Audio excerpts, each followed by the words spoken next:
Yo tout le monde, bienvenue sur la chaîne d'A. Léo et Max. On se retrouve pour l'épisode 5 de Dan Dadan. On est content de se retrouver, un épisode qui correspond du coup au chapitre 9, 10 et 11. Et le titre de cet épisode n'est autre que le titre du chapitre 10. On va rentrer dans le vif du sujet, mais avant ça, merci à tous ceux qui partagent la vidéo, qui nous soutiennent, c'est très important. Ouais, ça fait plaisir. Et du coup, pour vous remercier aussi, peut-être, de votre soutien et de votre présence, on sera présent, on vous le rappelle, à la Mani Manga les 9 et 10 novembre, donc dans 10 jours, au moment où on enregistre cette vidéo. Donc ça va aller vite, soyez présents, il y aura des trucs sympas, des invités sympas, on sera sur scène, on fera du quiz et tout, donc ce sera cool. Et puis abonnez-vous, bien entendu, si ce n'est pas déjà fait. Vous connaissez la chanson. Épisode 5, du coup, qui pour... Attends, je suis en train de regarder rapidement l'épisode. Presque 3/4, voilà, 2/3, 3/4. Et clairement, du relationnel entre Momo et Okarun qui se cherchent au sens propre et figuré du terme. Voilà. Leur relation naissante étant peut-être plus ambiguë que ce qu'on pourrait imaginer. Ou ce que eux imaginent, je pense même. Ouais, c'est surtout ça, ils ont du mal, hein. Franchement, c'est des galériens. Mais après, c'est très, comment dire, ça fait beaucoup penser, ça parodie totalement ce genre-là, mais ça fait beaucoup penser aux animés de Slice of Life, romance, qui se passent dans des lycées japonais, etc. Ça parodie totalement ça, sauf que ça le tourne évidemment en ridicule. Les deux personnages vont jusqu'à être ridicules et à se parodier eux-mêmes en disant des choses qu'ils ne pensent même pas. Et évidemment c'est étiré, hein, même par rapport au manga. On a une petite note d'Atsushi qui nous dit que les scènes sont effectivement dans le manga, mais c'est largement étiré dans l'animé, ce qui permet de donner davantage de consistance slice of life à ce passage-là. Et je l'ai ressenti, j'ai pas aimé, j'ai trouvé ça plutôt cool. Maintenant c'est vrai que c'était totalement en dehors des thématiques qu'on avait véritablement dans les 4 premiers épisodes, où on était plutôt, même si on avait un passage au lycée évidemment, et Kokarun il se faisait maltraiter, comme on a dans cet épisode aussi, on avait quand même le focus sur qui ils sont. Voilà. Lui c'est le geek qui a pas d'amis, elle c'est un peu celle qui est en fond de classe, etc., qui parle mal et qui met des coups de pied aux gens. C'était un peu la présentation des personnages dans l'épisode 1, et ensuite c'était que de l'action, les épisodes suivants, donc on n'a pas eu l'occasion d'avoir véritablement de scènes au lycée où finalement ils vont se retrouver, comme c'est le cas dans cet épisode, parce qu'après la vie reprend son cours, une fois la problématique entre gros guillemets réglée, on va découvrir que ce n'est pas le cas, mais ça permet de remettre les personnages dans leur vie, dans leur cadre, et à la fois de poser quelque chose de très... tu parlais de relationnel, j'ai trouvé que c'était plutôt authentique, leur... tu vois quoi, leur relation. Parce que c'est vrai, ils ont vécu toutes ces péripéties ensemble. Mais finalement, dans le cadre quotidien du lycée où ils se rendent presque chaque jour, ils ont jamais été ensemble quasiment. Tu vois. Donc là, c'est cette découverte. C'est un épisode vraiment découverte pour eux comme pour nous, à ce niveau-là, je trouve. Ils ont fait un peu le schéma inverse de ce qu'on ferait dans la vie, c'est-à-dire que eux, ils ont commencé par se connaître et partager des choses dans les moments les plus extrêmes, tu vois, où l'adrénaline est à son paroxysme. Mais le quotidien, comme tu dis, le slice of life, le côté scolaire, quelle est notre position? Parce que t'as bien précisé au tout début, enfin t'as rappelé du coup surtout les personnalités des deux. Momo Aya c'est un peu la Kaira et le geek introverti dans ses bouquins. À la base, il y a rien qui les rassemble. Véritablement, c'est pas forcément les deux profils qui sont amenés dans un quotidien. Tu parlais d'authenticité, à se rencontrer et partager de telles choses. Donc j'ai trouvé intéressant aussi finalement que dans ce nouveau quotidien, on se pose la question de comment chacun des deux protagonistes va réagir face au regard des autres. Tu vois, elle, c'est la Kaira et tout, faut pas que j'ai honte de qui je fréquente, je comprends, j'ai une image de Kaira, ça colle pas trop d'être avec le binoclard de service, quoi. Je caricature, mais c'est un peu ce qu'elle fait comprendre. Et du coup, elle-même, elle est perdue, en fait. Et ça, j'aime bien, parce que c'est plus complexe, tu vois, qu'il n'y paraît. C'est-à-dire qu'effectivement, tu as quelque chose de très authentique, mais tu as quelque chose aussi de plus compliqué et de plus complexe que le simple fait que, bon, ils veulent se mettre un petit peu sur la tête, mais je t'aime moi non plus. C'est plus complexe que ça, quoi. C'est le sentiment d'appartenance et en même temps ce nouveau sentiment que tu partages avec un gars qui est aux antipodes de la personne que tu pensais côtoyer du fait de ta propre personnalité. Tu vois, cette ambiguïté, j'aime bien parce qu'elle est réelle en fait. Et je pense véritablement que dans la vie, j'imagine, hein, je suis pas un expert dans ce domaine-là, mais c'est comme ça que ça pourrait, au conditionnel. T'es pas un expert dans le domaine de la vie?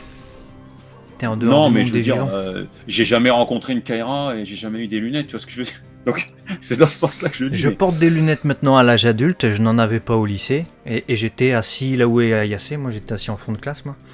Mais j'ai pas été non plus ni une Kaira, ni un délinquant, ni le gros geek, machin truc et tout.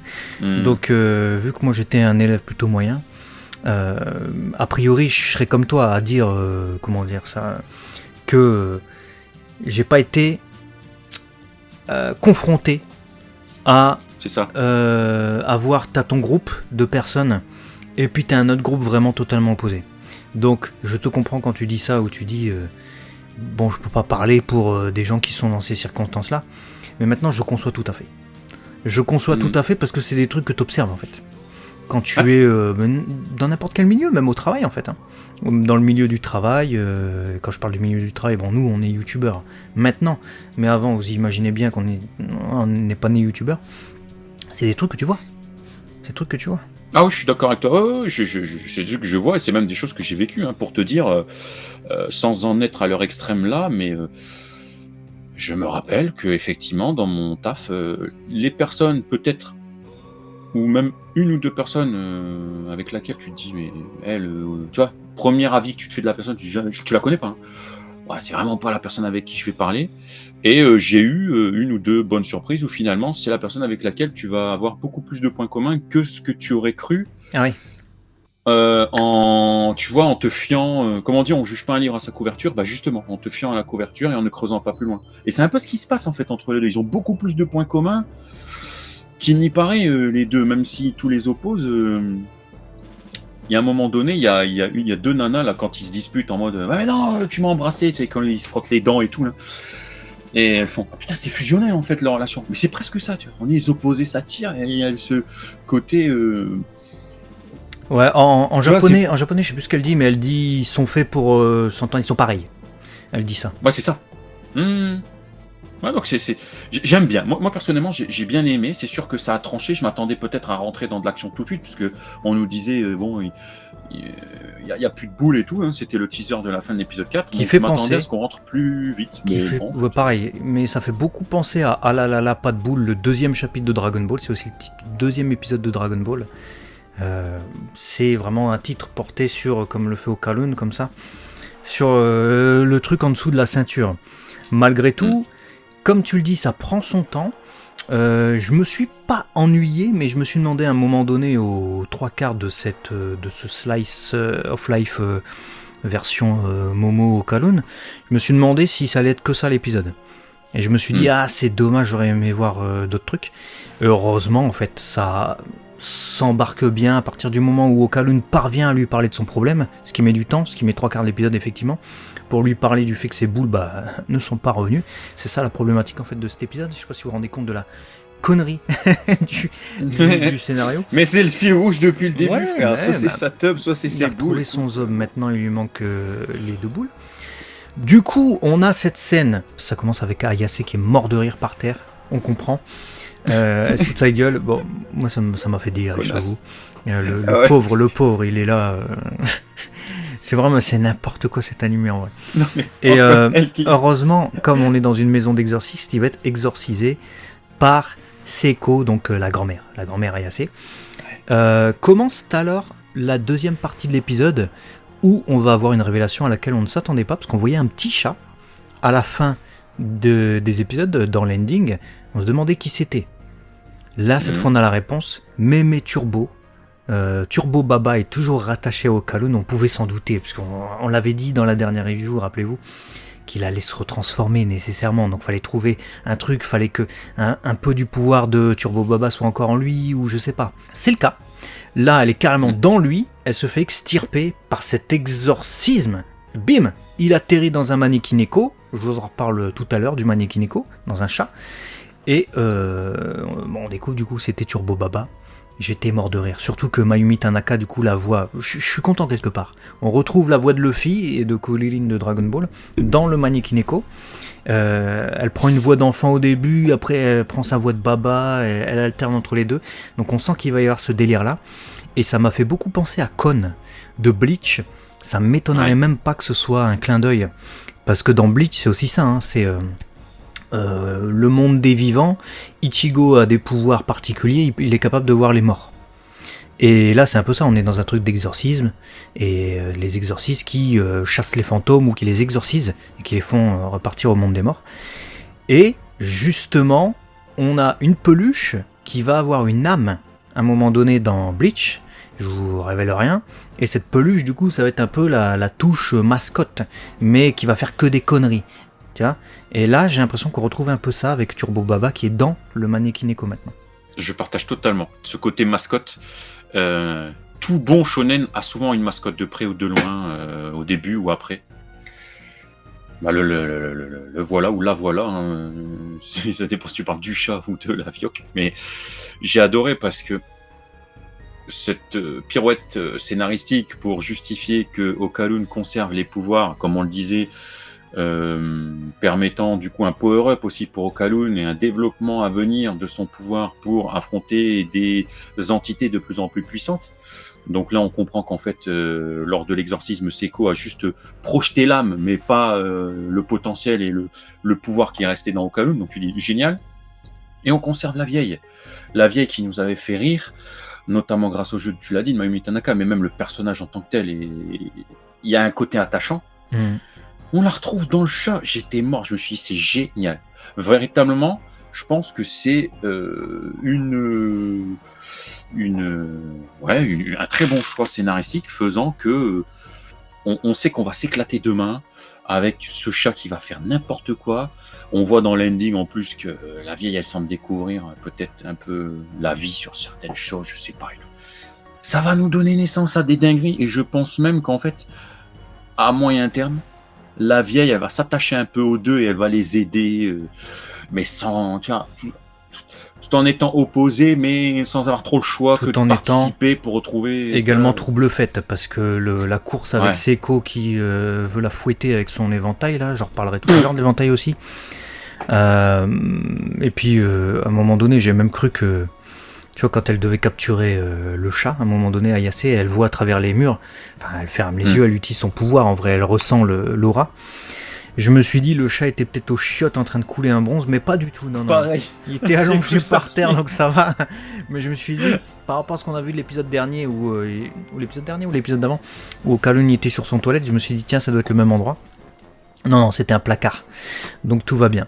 Il y a un autre personnage qui apparaît sinon, outre ce chat, dans cet épisode, c'est Aela, la fille aux cheveux roses, qui, au début, tu crois qu'elle est toute gentille et tout, avec Okalun et tout, et en fait, c'est une biatch.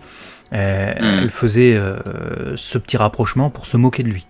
Ce qui est pas bien. Du coup, Ayase l'a fait payer avec ses pouvoirs psychiques et lui fait tomber une bassine sur la tête. Bassine dont je reparlerai tout à l'heure également. Restez bien jusqu'à la fin, parce qu'il va y avoir des références. Et on découvre que ce personnage est incarné du coup par Ayane Sakura. C'est la voix d'Ochako, c'est la voix de Gabi dans SNK. Et elle sera aussi d'ailleurs dans Ranma 1.5, puisque c'est vrai que Atsushi fait bien de nous le rappeler, elle fera Kodachi Kuno. Donc on la verra prochainement également dans un animé qu'on review sur la chaîne. Une voix que j'adore et j'ai reconnu tout de suite dans l'épisode. Et j'ai su du coup que ce personnage serait important. Outre le fait, évidemment, si vous êtes attentif, qu'on l'avait déjà vu dans l'opening. Donc on se doutait que ça allait pas être juste une random qui est là comme ça, quoi. Mais c'est bien, on enrichit le lore de Dan Dadan avec bien plus que notre duo. Tu vois, on a eu Seiko qui est venu se greffer, donc la mamie, on a eu Turbo Baba qui maintenant n'est pas qu'une antagoniste, mais qui va faire partie de l'environnement, du coup, des deux protagonistes. On a maintenant Ayla, c'est bien.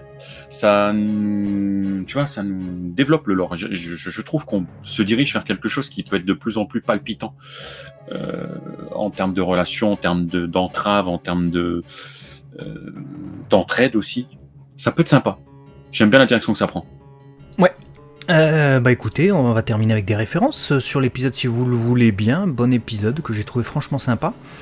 En référence, du coup, on a l'éventail géant avec lequel Seiko frappe Okarun, qui est en fait une référence au Manzai, une forme de comique japonais dans lequel il y a un membre du duo qui utilise ce Harisen, puisque c'est le nom de l'éventail géant, pour frapper l'autre et provoquer du coup l'hilarité du public.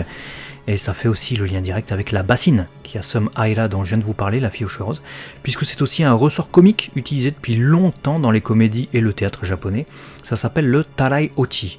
Et on le voit également dans pas mal de shows télé comiques, notamment ceux des années 60 et 70, où ça a gagné pas mal en popularité.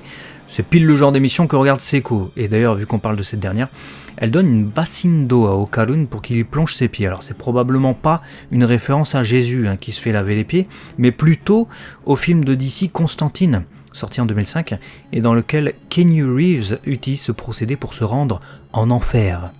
Et l'enfer, justement, c'est là où sont censés aller les morts, vous êtes d'accord? Mais ce n'est pas où va Turbo Baba, puisqu'elle est air sur terre, elle, et elle est devenue une véritable légende urbaine dans le monde réel. Je sais pas si vous le saviez, mais ça existe vraiment, Turbo Baba.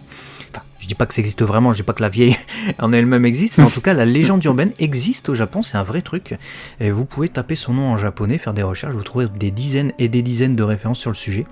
Et oui, il s'agit bien d'une mamie qui est réputée pour courir extrêmement vite. Elle peut faire la course avec vous, courir 140 km/h, dit-on, voire on dit aussi qu'elle n'aurait pas de limite, si ce n'est les limites observables.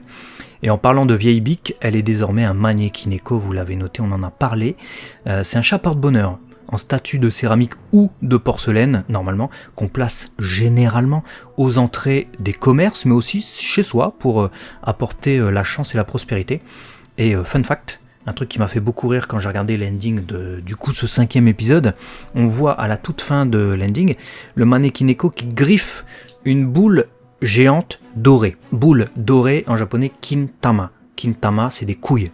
C'est le nom pour dire couilles, donc... Voilà, vous savez que les couilles disparues d'Okarun étaient teasées depuis le début avec cet ending. Ça m'a bien fait marrer ça, cette petite... ce petit message caché. Et on va terminer avec quelques notes aussi d'Atsushi, qui participe aussi en disant que Seiko fait des blagues d'orange pourri dans cet épisode, vous l'avez remarqué, et c'est des blagues qui sont totalement inspirées de Kinpachi Sensei, donc c'est un drama. Voilà, et apparemment le manekineko qu'on découvre véritablement avec cet épisode 5 était déjà visible depuis l'épisode 2 de la série. Voilà, on espère que vous avez kiffé ces petites refs qui viennent du coup donner un peu plus de croustillant à cet épisode et tous ces clins d'œil. Dites-nous dans les commentaires ce que vous avez pensé de cet épisode, est-ce que vous avez aimé le côté slice of life, est-ce que vous êtes content de voir la vioque dans un chat.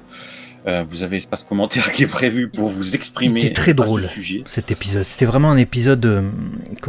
Les autres épisodes étaient drôles, mais il y avait de l'action et tout ça. Celui-ci était slice, s'attardait beaucoup sur les sentiments, mais était très drôle.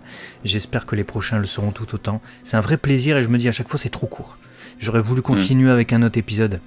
On espère que vous partagez ce sentiment et que vous partagerez également ces vidéos. À très vite. Allez, des bisous. Ciao.